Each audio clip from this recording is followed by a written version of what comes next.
ఈరోజే ఉత్తరాయణ పుణ్యకాలం ప్రారంభమయ్యే రోజు అంటే మకర సంక్రాంతి. ఈ రోజు నుంచి దేవతలు మేల్కొంటారు. అంటే ఇది దేవతలకు పగటి కాలం. ఇది అత్యంత పుణ్యదినం. ఈ రోజు ఎవరైతే సంక్రాంతి వెనుక ఉన్న పురాణ కథను వింటారో వారి యొక్క జన్మజన్మల పాపాలు మొత్తం అగ్నిలో పడిన దూది మాదిరిగా నశిస్తాయి. వైకుంఠ వాసం కలుగుతుంది. త్రిమూర్తుల అనుగ్రహం కలుగుతుంది. మరి ఆ కథ ఏంటో ఇప్పుడు విందాం. ఇక సంక్రాంతి ముగ్గుల వెనుక ఉన్న ఒక పురాణ కథను ఇప్పుడు తెలుసుకుందాం. ఇతిహాసాల ప్రకారం పూర్వం ఒక రాజు ఉండేవాడు.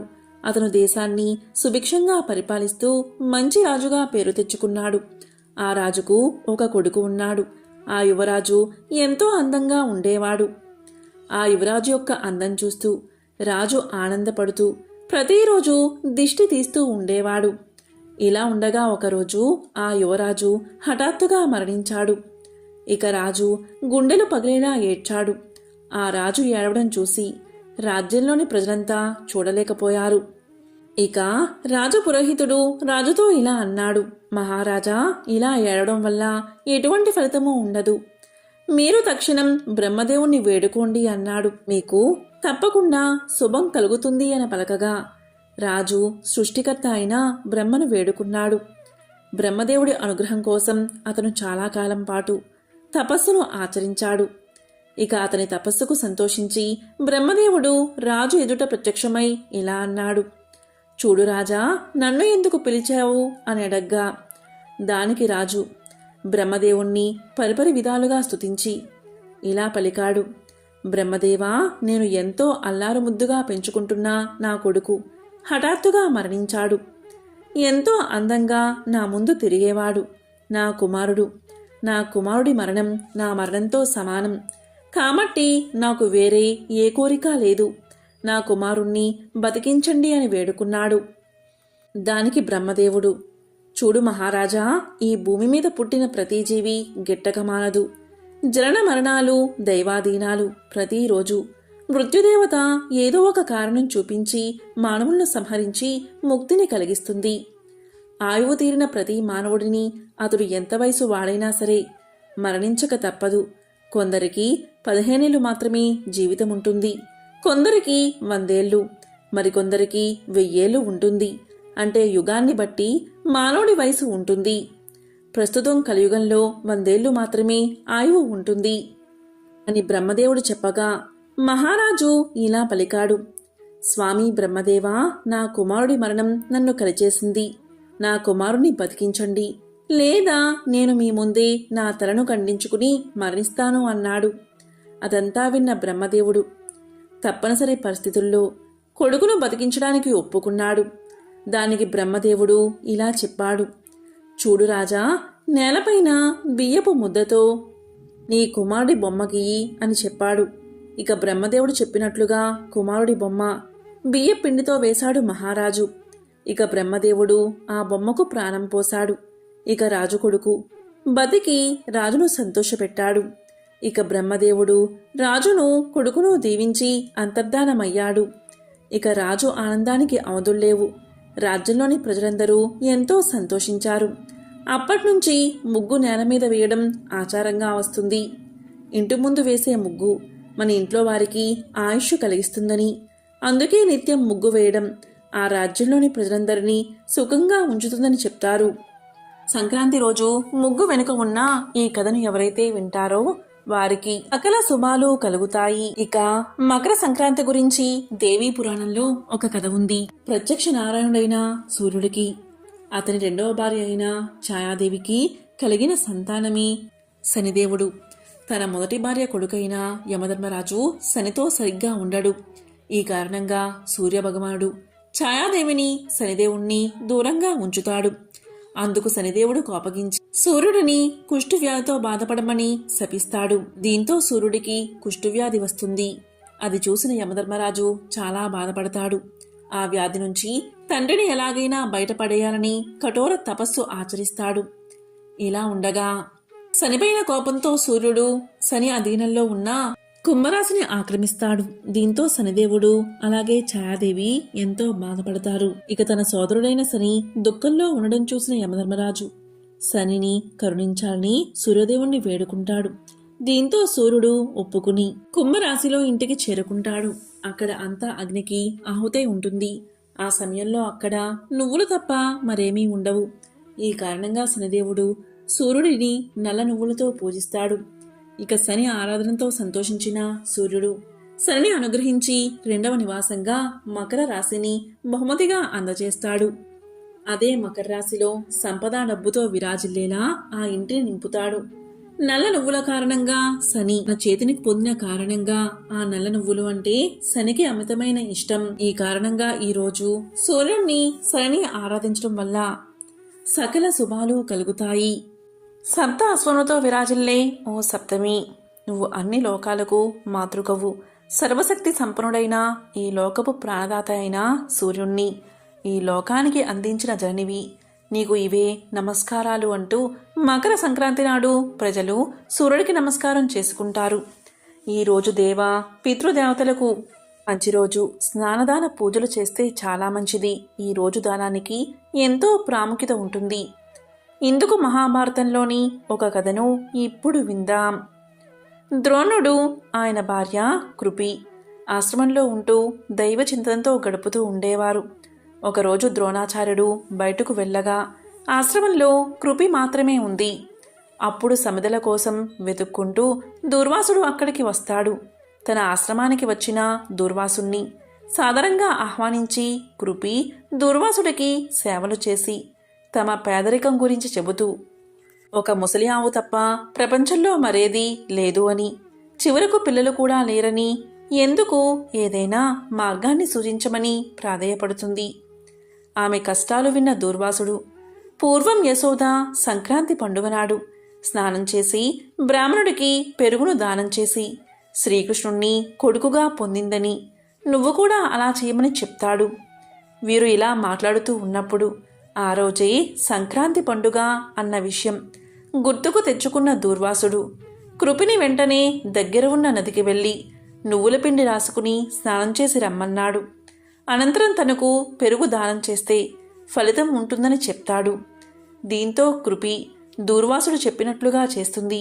కొంతకాలానికి ఆమెకు కొడుకు పుడతాడు. అతనే అశ్వత్థామ. సంక్రాంతి పండుగ రోజు ధాన్యం, ఫలాలు, విసినికర్ర, వస్త్రం, బంగారం, కాయగూరలు, దుంపలు, చెరుకు, గోవు మొదలైనవి దానం చెయ్యాలి అంటారు. ఈరోజు నువ్వులను ఏదో రూపంలో తినాలట. శివుడి ముందు నువ్వుల ధూపం వెలిగించడం, అలాగే నువ్వులను శివుడికి ఈరోజు ఆవునేతితో అభిషేకం చేయడం చేస్తే చాలా మంచిది. ఈరోజు గుమ్మడికాయను కూరలో ఉపయోగించుకోవడం చాలా మంచిది. మకర సంక్రాంతి రోజు ఆకాశంలో ఉండే గంగ భూమి మీదకు దిగి వచ్చింది. మరి ఆకాశంలో ఉండే గంగ కిందకు ఎలా వచ్చింది, ఎందుకు రావాల్సి వచ్చిందో తెలిపే ఈ పవిత్ర పురాణ కథను ఇప్పుడు తెలుసుకుందాం. సూర్యవంశపు రాజైన సగరునికి వర ప్రభావం వల్ల మొదటి భార్య కేసుకి మహా తేజోవంతుడైన అంశుమంతుడు, రెండవ భార్య సుమతికి చిన్న చిన్న తిత్తులతో కూడిన పిండం ప్రసవించింది. ఆ పిండానికి ఉన్న తిత్తులను దాదాపు 60,000 నేతి కుండల్లో భద్రపరచగా 60,000 కుమారులు పుట్టారు. వీరు ప్రత్యేక నామాలతో కాకుండా తండ్రి పేరుతోనే సగరులుగా ప్రసిద్ధి చెందారు. ఇక మహారాజుకి తన 60,000 మంది పుత్రులు ఒక సైన్యంలా కనిపించారు. ఇక రాజ్యాన్ని విస్తరించాలి అనుకున్నాడు మహారాజు. అంతటా మహర్షుల అనుమతి తీసుకుని యాగాశ్వాన్ని వదిలిపెట్టాడు. ఆ యాగాశ్వానికి రక్షణగా తన 60,000 మంది కుమారులను పంపాడు. తాను యాగ కంకణదారుడై ఉన్నాడు. కాని అశ్వమేధ యాగ పుణ్యఫలంతో తన ఇంద్ర పదవికి పోటీ వస్తాడేమో అని భయపడిన ఇంద్రుడు యాగం భగ్నం చేయడానికి యాగాశ్వాన్ని మాయతో పాతాళంలోని కపిల మహర్షి ఆశ్రమంలో దాచిపెట్టాడు. ఇక యాగాశ్వానికి రక్షణగా వెళ్లిన 60,000 మంది సగరు పుత్రులు భూమండలమంతా యాగాశ్వం కోసం వెతికారు. కాని ఆ యాగాశ్వం ఎక్కడా కనబడలేదు. ఇక తండ్రి ఆదేశం ప్రకారం భూమిని తవ్వి పాతాళంలో వెతికారు. అలా పాతాళంలో వెతుకుతున్న సగరు పుత్రులకు కపిల మహర్షి ఆశ్రమంలో యాగాశ్వం కనిపించింది. దీంతో వారు ఇతను ఎవడో మాయోపాయంతో యాగాశ్వాన్ని దొంగలించాడని అనుకుని కోపంతో కపిల మహర్షి మీదకు గోల చేసుకుంటూ పోయారు. ఆ గోలకు ధ్యాన సమాధిలో ఉన్న కపిల మహర్షి మేల్కొని వారి వంక కోప దృష్టితో చూశాడు. కపిల మహర్షి కోపాగ్నికి 60,000 మంది సగరులు భస్మమై 60,000 బూడిద కుప్పలుగా పడి ఉన్నారు. ఇక యాగాశ్వం కోసం వెళ్లిన తన పుత్రులు ఎంతకీ రాకపోవడంతో యాగ పరిసమాప్తి కాక ఎంతో బాధపడుతున్న సగరుణ్ణి చూసి కొడుకు అయిన అసమంజసుడు ఘోర తపస్సు చేసినా సాధ్యపడలేదు. ఇక అసమంజసుడి కొడుకు అంశుమంతుడు, అతని కొడుకు దిలీపుడు, అతని కొడుకు భగీరథుడు. భగీరథుడు విషయాన్ని తెలుసుకుని యాగాశ్వాన్ని వెతుక్కుంటూ పాతాళ లోకానికి వెళ్లి కపిల మహర్షి ఆశ్రమంలో యాగాశ్వాన్ని గుర్తించి కపిల మహర్షికి నమస్కారం చేసి ఆయన అనుమతితో యాగాశ్వాన్ని తీసుకున్నాడు. అక్కడ పడి ఉన్న 60,000 మంది సగరు కుమారుల బూడిద కుప్పలు తన పితామహులే అని గ్రహించి వారికి ఉత్తమ గతులు కలగక పిశాచాలుగా తిరుగుతూ పీడించబడుతున్నారని బాధపడుతున్నారని తెలుసుకున్నాడు. ఇక భగీరథుడు మహర్షికి నమస్కారం చేసి, ఓ మునిశ్రేష్ఠ, నా పూర్వీకులకు ఉత్తమగతులు కలగాలంటే నేనేం చెయ్యాలి అని అడిగాడు. దానికి కపిల మహర్షి ఇలా సమాధానం చెప్పాడు. ఓ భగీరథ, శ్రద్ధగా విను. ఆకాశంలో ఉండే గంగను భూమి మీదకు తెచ్చి ఈ బూడిద కుప్పలపై పారేలా చేస్తే వారికి ఉత్తమగతులు కలుగుతాయని తెలియచేశాడు. దీంతో భగీరథుడు కపిల మహర్షికి నమస్కారం చేసి యాగాశ్వంతో రాజ్యాన్ని చేరుకుని యాగం పూర్తి చేయించాడు. కాని తన పూర్వీకులకు ఉత్తమగతులు కలగలేదే అనే బాధ భగీరథుణ్ణి వీడలేదు. రాజ్య పరిపాలనా బాధ్యతను తన వంశీకులకు అప్పగించి ఆకాశంలో గంగను భూమికి తీసుకురావడానికి బ్రహ్మ గురించి 10,000 సంవత్సరాలు ఘోర తపస్సు చేశాడు భగీరథుడు. అతని తపస్సుకు బ్రహ్మ మెచ్చి ప్రత్యక్షమై ఏవరం కావాలో కోరుకోమన్నాడు.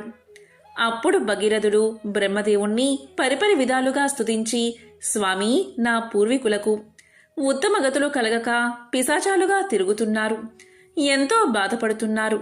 ఆకాశగంగను భూమిపైకి తెప్పించి పాతాళంలో ఉన్న నా పూర్వీకుల బూడిద కుప్పలపై పారేస్తే వారికి ఉత్తమ గతులు కలుగుతాయి. కాబట్టి ఆకాశంలో ఉన్న గంగను భూమికి రప్పించు అంటాడు. దానికి బ్రహ్మదేవుడు తదాస్తు అంటాడు. అందుకు సంతోషించిన భగీరథుడు గంగాదేవిని ప్రార్థించగా ఆకాశంలో గంగాదేవి ప్రత్యక్షమై, భగీరథ, నాకు భూమి మీదకు రావడానికి ఎటువంటి అభ్యంతరమూ లేదు.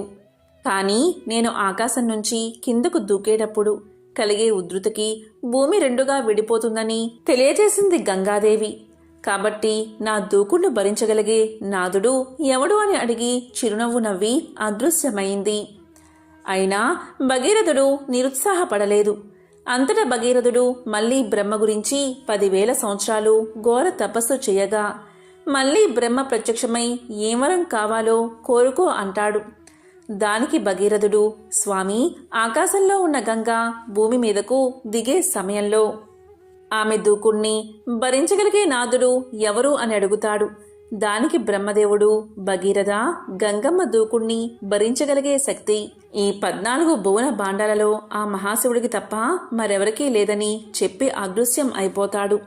ఇక భగీరథుడు పట్టు విడవక దీక్షతో మళ్లీ 10,000 సంవత్సరాలు పరమేశ్వరుడి గురించి ఘోర తపస్సు చేస్తాడు.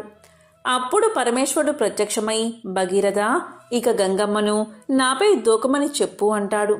దీనికి భగీరథుడు ఎంతో సంతోషిస్తాడు. మహాశివుడు హిమవత్ పర్వతం చివర నిల్చుని తన ముడివేసి ఉన్న జటాజూటాలను విరిచి పైకి చూస్తూ ఆకాశం నుంచి భూమిని బద్దలు చెయ్యాలని వస్తున్న గంగమ్మను చిరునవ్వుతో చూస్తాడు. దీంతో నడుంపై చేతులు ఉంచి నిల్చున్న శంకరుణ్ణి పరిహాస దృష్టితో చూసిన గంగా తరంగాలుగా సుడులు తిరుగుతూ తన ఉధృతిని పెంచుకుని పరమేశ్వరుణ్ణి పాతాళానికి తొక్కాలి అనే వేగంతో శివుడి పైకి ఉరికింది. అంతటా పరమేశ్వరుడు చాపిన తన వెంట్రుకలను చుట్టి గంగను తన జుట్టులో అవలీలగా బంధించాడు. అలా మహాశివుడి జుట్టులో కొన్ని వేల సంవత్సరాలు ఆకాశం నుంచి గంగాజలం పడుతున్నా కూడా చుక్క నీటిని కూడా కిందికి పడకుండా ఆ మహాశివయ్య బంధించాడు. ఇక భగీరథుడు మహాశివుణ్ణి కరుణించమని ప్రార్థించగా ఇక ఆ మహాశివుడు ఒక సన్నని పాయను తన జటాజూటం నుంచి విడిచిపెట్టాడు. దీంతో గంగా భూమి మీదకు చేరింది. సరిగ్గా ఉత్తరాయణ పుణ్యకాలంలో మకర సంక్రాంతి రోజే గంగామాత భూమి మీదకి దిగింది. ఇక గంగామాత భగీరథుడితో ఇలా పలుకుతుంది: భగీరథ, నీ వెంట నేను వచ్చేటప్పుడు నీవు వెనక్కి తిరిగి చూడకూడదు అని షరతును పెడుతుంది. అంతటా భగీరథుడు ముందుకు సాగుతూ ఉంటాడు. గంగ భగీరథుణ్ణి అనుసరిస్తూ అంతకంతకు తన వేగాన్ని పెంచుకుంటూ జహ్ను మహర్షి ఆశ్రమాన్ని ముంచేస్తుంది. తన ఆశ్రమాన్ని ధ్వంసం చేసినందుకు గంగాదేవిని తన యోగాశక్తితో అవపోసన పడతాడు జహ్ను మహర్షి. ఇక తన వెనుక గంగాదేవి రావడం లేదని గమనించిన భగీరథుడు వెనక్కి చూడగా గంగాదేవిని జహ్ను మహర్షి ఆపడం చూసి జరిగింది తెలుసుకుని గంగను విడవమని ప్రార్థించగా మహర్షి గంగాదేవిని తన కుడి చెవి నుంచి విడిచిపెడతాడు. జహ్ను మహర్షి నుంచి ఉద్భవించింది కాబట్టి ఆమె జాహ్నవి అయింది. ఇక గంగా భగీరథుణ్ణి అనుసరించి పాతాళ లోకం చేరి పూర్వీకుల 60,000 బూడిద కుప్పలపై ప్రవహించి వారికి ఉత్తమ గతులను ప్రసాదించింది. ఈ కారణంగా ఆకాశంలో ఉన్న గంగా భూమి మీదకి మకర సంక్రాంతి రోజే వచ్చింది. కాబట్టి భగీరథుని పట్టుదల వల్ల ఎన్ని కష్టాలు ఎదురైనా అధిగమించి తాను అనుకున్నది సాధించాడు. అదే భగీరథ ప్రయత్నం. కాబట్టి ఎన్ని కష్టాలు ఉన్నా అనుకున్న పని సాధించాలంటే భగీరథ ప్రయత్నం చేసి తీరాలి. కాబట్టి ఎంతో పవిత్రమైన ఈ రోజు ఈ కథను విన్నా, చెప్పినా, చదివినా జన్మల పాపాలు తొలగి కోటి జన్మల పుణ్యం వస్తుంది, భోగ భాగ్యాలు కలుగుతాయి. ఈరోజు లక్ష్మీ నరసింహ పురాణంలోని ఈ పవిత్ర కథను విన్నా, చదివినా, చెప్పినా జన్మల పాపాలు తొలగి కోటి జన్మల పుణ్యం కలుగుతుంది. మరి ఆ కథ ఏంటో ఇప్పుడు ఈ వీడియోలో తెలుసుకుందాం. పూర్వం సూత మహాముని భరద్వాజుడికి ఇలా చెప్పడం ప్రారంభించాడు: చంద్రవంశ రాజులలో శంతనుడు చాలా మంచివాడు. అతను దాన ధర్మాలు చేయడంలో ఎంతో పేరు తెచ్చుకున్నాడు. అదేవిధంగా బల పరాక్రమాల్లోనూ ప్రజలను చక్కగా పరిపాలించడంలోనూ అతనికి మంచి పేరు ఉంది. శంతనుడి మంచితనాన్ని గ్రహించిన ఇంద్రుడు అతనికి ఒక మంచి రథాన్ని బహుమతిగా ఇచ్చాడు. దానికి శంతనుడు ఎంతో సంతోషించి ఒక మంచి రోజు చూసుకుని ఆ రథాన్ని నడపాలని నిర్ణయించుకుని దాన్ని భద్రంగా రథశాలలో పెట్టాడు. శంతనుడు సాక్షాత్తు లక్ష్మీ నరసింహస్వామి వారి యొక్క భక్తుడు. ఆయన మహిమ విని శ్రద్ధాభక్తులతో నిత్యం స్వామిని ఆరాధిస్తూ ఉండేవాడు. ఒకనాటి ఉదయం ముహూర్తం బాగుందని తెలుసుకుని ఇంద్రుడు ఇచ్చిన దివ్య రథాన్ని ఎక్కాలని కుతూహలంతో త్వరగా స్వామివారికి పూజ చేసి బయటకు వచ్చాడు శంతనుడు. వెంటనే రథసాధకు వెళ్లి రథాన్ని బయటకు తీయించాడు. ఆ రథం చుట్టూ 3 ప్రదక్షిణలు చేసి రథం ఎక్కాడు. కాని ఆ రథం అస్సలు కదల్లేదు. ఎందుకు కదల్లేదు అని దిగాలుగా కిందకు దిగాడు శంతనుడు. రథాన్ని తయారు చేసి వారిని పిలిపించి ఇందులో ఏమైనా లోపముందా చూడండి అన్నాడు. వారు ఆ రథాన్ని మొత్తం పరిశీలించి ఏ లోపమూ లేదు ప్రభు అని సమాధానం చెప్పారు. దానికి శంతనుడు అయితే మీరు నడపండి అని చెప్పారు. వారు రథాన్ని నడిపినా అది అంగుళం కూడా కదల్లేదు. దానికి కారణం మాత్రం వారికి అర్థం కాక చేతులు ఎత్తేశారు. దాంతో శంతనుడి ఆనందం నీరు కారిపోయింది. విలవిల్లాడుతూ అంతఃపురానికి చేరుకున్నాడు. అక్కడ దిగాలుగా కూర్చుని ఇష్టదైవాన్ని పూజిస్తూ ఉండగా ఇంతలో నారదుల వారు విచ్చేశారు. నారదుడికి శంతనుడు జరిగిందంతా చెప్పాడు. సవినయంగా నారదుడికి ఆతిథ్యమిచ్చి దివ్యరథం గురించి తెలియచేశాడు. అప్పుడు నారదుడు తన దివ్య దృష్టితో జరిగింది తెలుసుకుని ఇలా పలికాడు: రాజా, దానికి కారణం మరేమీ లేదు. రథ నిర్మాణంలో ఎటువంటి లోపమూ లేదు. నువ్వు స్వామివారికి నిన్న చేసిన పూజా పుష్పాలను బయట వేశావు. నువ్వు బయటకు వెళ్లేటప్పుడు వాటిని దాటి వెళ్ళావు. నిర్మాల్యాన్ని అంటే పూజించిన పుష్పాలను ఎవరి కళ్ళకు తగలని విధంగా ఒక మూలాన వెయ్యాలి.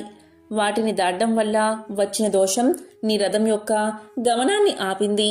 నీకే కాదు, నీకు రథమిచ్చిన ఇంద్రుడి కొడుకు కూడా ఇలాంటి ఆటంకమే కలిగింది. దాని గురించి చెప్తాను విను అని ఇలా చెప్పడం ప్రారంభించాడు నారదుడు. అంతర్వేది అనే పట్టణంలో రవి అనే ఒక మాలకారుడు ఉండేవాడు. పువ్వుల దండలను రమ్యంగా అల్లి మొదట అల్లిన 3 దండలు ముచ్చటగా లక్ష్మీ నరసింహస్వామికి సమర్పించేవాడు. అతని భార్య కూడా పువ్వులు అల్లడంలో నిపుణురాలు. ఇద్దరూ కూడా ఎంతో శ్రద్ధాభక్తులతో పూలమాళ్ళు కట్టేవారు.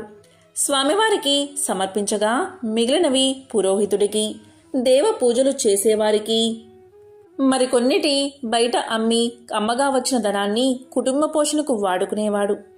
మరి రోజు పువ్వుల దండలు అంటే చాలా పువ్వులు అవసరమవుతాయని తన సొంత నేలలో అన్ని రకాల పువ్వుల చెట్లు వేసి చుట్టూ ఎత్తుగా కంచె వేశాడు. దానికి ఇంట్లో నుంచి వెళ్లడానికి ఒక ద్వారాన్ని మాత్రమే ఉంచి ఎవరూ వెళ్లకుండా జాగ్రత్త తీసుకున్నాడు. ఈ విధంగా తన సొంత నేలలో మల్లె, జాజి, పొన్న, చామంతి, సంపెంగ, సన్నజాజి ఇలా రకరకాల పువ్వులను తన తోటలో వేశాడు. ఆ పువ్వుల్లో కొన్ని పువ్వులు సూర్యోదయ సమయంలో పూస్తే మరికొన్ని పువ్వులు సూర్యుడు అస్తమించాక వికసించేవి. ఆ పూల మొక్కలకి ఎప్పటికప్పుడు నీరు పెడుతూ చెట్లు బాగా పూలు పూసేలా శ్రద్ధ తీసుకునేవాడు రవి. ఇలా ఉండగా ఒకరోజు వేకువజామునే లేచి స్నానాదులు ముగించుకుని పూల బుట్టలు తీసుకుని తోటలోకి వెళ్ళాడు. అక్కడికి వెళ్ళి చూసి రవి ఎంతో ఆశ్చర్యపోయాడు. ఎందుకంటే తోటలో ఒక్క పువ్వు కూడా లేదు. నిన్న రాత్రి అన్ని మొగ్గలు ఉన్నా ఉదయానికి ఒక్క పువ్వు కూడా లేకపోవడం చూసి జరిగింది భార్యకు చెప్పాడు. తోటలోకి వెళ్ళడానికి ఒక ద్వారం మాత్రమే ఉంది. ఆ ద్వారం గుండా తనకి తెలియకుండా రావడం అసాధ్యం. మరి ఈ పువ్వులంటిని ఎవరు కోసారు అని భార్యతో సంభాషించి బాగా తెల్లవారాక అక్కడ ఇక్కడ ఉన్న గుప్పెడు పువ్వులు తెచ్చి ఇంట్లో ఉన్న నరసింహస్వామివారి విగ్రహాన్ని పూజించి ఆ పుష్పాలు ఎవరికోసారో మీరే సెలవివ్వాలి స్వామి అని నమస్కారం చేసి నిద్రపోయాడు. అతనికి గాఢంగా నిద్ర పట్టింది. కల వచ్చింది. కలలో స్వామి కనిపించి, విచారించకు రవి, ఈరోజు నన్ను పూజించిన పువ్వులను తీసుకుని తోటకు అవతల వైపు వేసిరా. పువ్వుల కోసం వచ్చిన ఆ ఇంద్రుడి కొడుకు యొక్క దొంగతనం బయట పడుతుందని చెప్పారు. రవి లేచి దైవానికి నమస్కారం చేసి జరిగింది భార్యకు చెప్పాడు. వెంటనే తాను పూజాగృహంలోకి వెళ్లి నిర్మాల్యము అంటే పూజించిన పుష్పాలను తోట గోడ పక్కన చల్లి వచ్చాడు. అంతలో దివ్య గంటలతో చప్పులతో రథం వచ్చి ఆగింది. అందులో నుంచి ఇంద్రుడి కొడుకు దిగి తోటలోకి వెళ్లి పువ్వులు కోసుకుని రథం దగ్గరకు చేరుకున్నాడు. రథం ఎక్కబోగా రథాన్ని ఎక్కలేకపోయాడు. ఏమిటి ఈ వింత అని రథసారథిని అడిగాడు ఇంద్రుడి కొడుకు. గోడ పక్కన స్వామిని పూజించిన పువ్వులు కిందపడి ఉండడాన్ని రథసారథి చూశాడు. ఇంద్రుడి కొడుకుతో ఇలా పలికాడు. అక్కడ స్వామిని పూజించిన పువ్వులు గోడ పక్కన ఉన్నాయి. వాటిని గ్రహించక నువ్వు వాటిని దాటి వచ్చావు. నిర్మాల్యాన్ని దాటినందువల్లే ఇది జరిగింది. ఆ దోషం తొలగిపోవాలి అంటే నువ్వు తిన్నగా కురుక్షేత్రానికి చేరుకోవాలి. అక్కడ మునులు యజ్ఞం చేస్తూ ఉంటారు. ఆ యజ్ఞాన్ని చూడడానికి వేలల్లో జనం వస్తారు. ఆ జనం భోజనాలు చేసి విడిచిన ఎంగిలాకులు తీసి అవతల పారేస్తూ ఆ ప్రదేశాన్ని నేలతో శుద్ధి చేస్తూ ఉండు. ఇలా 14 సంవత్సరాలు చేస్తే నిర్మాల్యాన్ని దాటినందువల్ల కలిగిన పాపం పోతుంది అని చెప్పి రథసారథి అప్సరసలను రథంపై ఎక్కించుకుని స్వర్గానికి చేరుకున్నాడు. అంతటా ఇంద్రుడి కొడుకు కురుక్షేత్రానికి వెళ్లి సామాన్య మానవుడిలా 14 సంవత్సరాలు ఎంగిలాకులు తీసి పారవేస్తూ భోజనశాలను శుద్ధి చేస్తూ కాలక్షేపం చేశాడు. తరువాత పాప విముక్తుడై తిరిగి మళ్లీ అమరావతి స్వర్గానికి చేరుకున్నాడు. కాబట్టి ఏ దేవతలకు పూజించిన పువ్వులనైనా మనం దాటకూడదు. వాటిని ఎవరూ నడవని ప్రదేశంలో వెయ్యాలి. కాబట్టి నువ్వు కూడా కురుక్షేత్రానికి వెళ్ళి అక్కడ యాత్రికులు భుజించి లేవగానే ఆ ఎంగిలి విస్తర్లు తీసి ఆ ప్రదేశాన్ని శుభ్రం చేస్తూ ఉండు. ఇలా 14 సంవత్సరాలు చేస్తే నిర్మాల్యాన్ని దాటినా దోషం తొలగిపోతుంది. ఆ పాపం పోయిన తర్వాత ఆ దివ్య రథాన్ని ఎక్కి నీ రాజ్యాన్ని పరిపాలించుకో అంటాడు నారదుడు. నారదుడి సలహాపై నారదుడు చెప్పినట్లుగా చేసి తన పాపాలు పోగొట్టుకుని దివ్య రథాన్ని ఎక్కి హాయిగా రాజ్యాన్ని పరిపాలించాడు. కాబట్టి నిర్మాల్య దోషం ఇలా ఉంటుంది అని సూత మహాముని భరద్వాజుడికి వివరిస్తాడు. ఎంతో పవిత్రమైన విశేషమైన ఈ రోజు ఈ కథలను విన్నా, చదివినా, చెప్పినా, వినిపించినా జన్మల పాపాలు తొలగి కోటి జన్మల పుణ్యం వస్తుంది. ఓం నమః శివాయ. ఓం నమో నారాయణాయ.